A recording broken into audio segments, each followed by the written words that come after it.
Apostol San Pablo sa mga taga-Galasya. Malaya na tayo dahil pinalaya tayo ni Kristo. Kaya magpakatatag kayo at huwag nang paalipin pang muli. Akong si Pablo ang nagsasabi sa inyo, kapag nagpatuli kayo, binabaliwala ninyo si Kristo. Inuulit ko, ang lahat ng taong nagpatuli ay kailangang sumunod sa buong kautusan. Kayong nagsisikap na maging matuwid sa pamamagitan ng pagtupad sa kautusan, inihiwalay ninyo ang inyong sarili kay Kristo at tinanggihan ninyo ang kagandahang loob ng Diyos.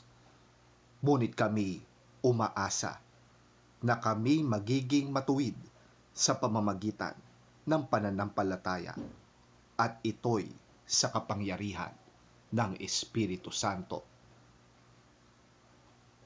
Sa mga nakipag-isa na kay Kristo Jesus, hindi na mahalaga kung ang isang tao ay tuli o hindi. Ang mahalagay ang pananampalatayang nakikita sa mga gawaing udyok ng pag-ibig.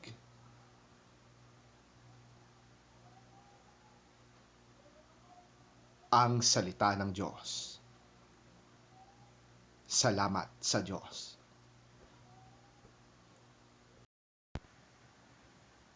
Ang mabuting balita ng Panginoon ayon kay San Lucas. Papuri sa iyo, Panginoon.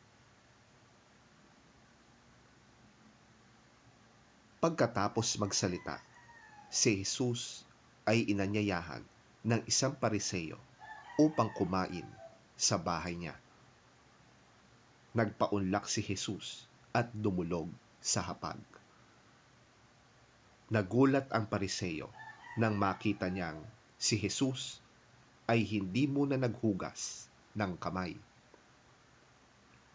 Sinabi sa kanya ng Panginoon, "Kayong mga Pariseo, hinuhugasan ninyo ang labas ng baso at ng pinggan, ngunit ang loob ninyo'y punong-puno ng kasakiman at kasamaan. Mga hangal, hindi ba't ang lumikha ng nasa labas, ang siya ring lumikha ng nasa loob? Ipamahagi muna ninyo sa mga dukha ang laman ng inyong mga baso at pinggan, at magiging malinis ang lahat ng bagay para sa inyo."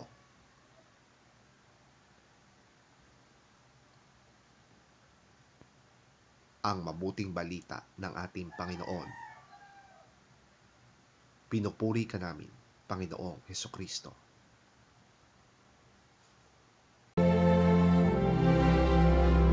When Jesus had finished speaking, a Pharisee invited him to eat with him. So he went in and reclined at the table.